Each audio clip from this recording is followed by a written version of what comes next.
and we're headed into the rugged Russian wilderness to meet with a master who's one of the core ties between Sambo and Soviet military history, General Alexander Ratunsky. The president of the Russian Federation of Martial Arts, Ratunsky helped Russian President Vladimir Putin become a master of both judo and Sambo.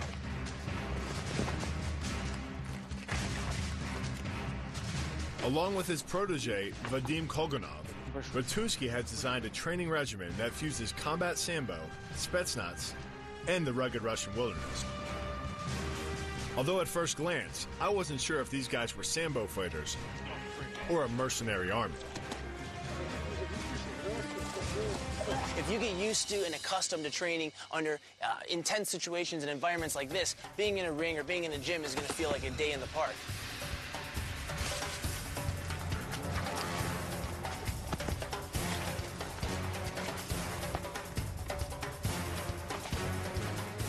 Jason, that was nuts. That guy ran up a tree, used his environment, took 2 guys hostage. I mean, crazy.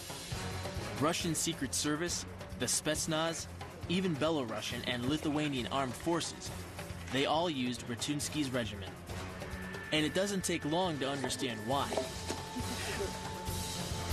The general got us warmed up with a 3-mile jog. Pretty standard stuff, except for the 100-pound log on our shoulders. But I don't know what was worse, the 100-pound logs or having the general and Vadim shouting at us to pick up the pace. Gym training, come on. Come on. It's like the Cold War still going on. Come on. Jogging with logs in the Russian wilderness is definitely a great way to test your strength and endurance. But it was just the beginning. Next, the general and Vadim wanted to test our technique, so they engaged us in some hand-to-hand sparring drills. According to the general, these are the same hand-to-hand drills that the Russian fighters have practiced since the days of Lenin. As we focused on the movement and honed our technique, we couldn't help but wonder if this is what life for a soldier in the Soviet Red Army had been like. That's when the rain started coming down.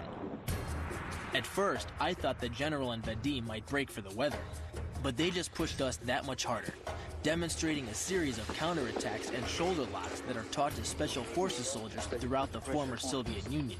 Put your right arm on his elbow crease and your left one on your bicep. Put the pressure on his wrist here and pull his arm away.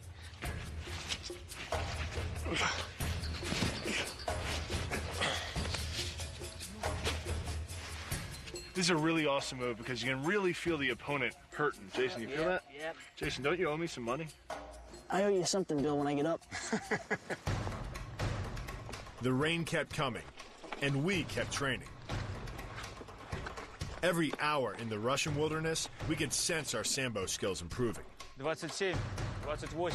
But we had miles to go if we were going to take on one of Fedor Emelianenko's men. And the general and Vadim weren't afraid to test our pain threshold. We lifted logs until our shoulders burned and did the general's version of a step workout. Oh, wow. Working out with a log on your back is hard work.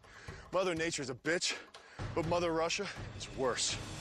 And still we weren't done. Next, the general showed us a sort of Wing Chun workout on steroids. It battered our forearms and burned our shoulders, and attuned us to the rigors of a Sambo fight. To cap it all off, it was back to the forest for another 3-mile run.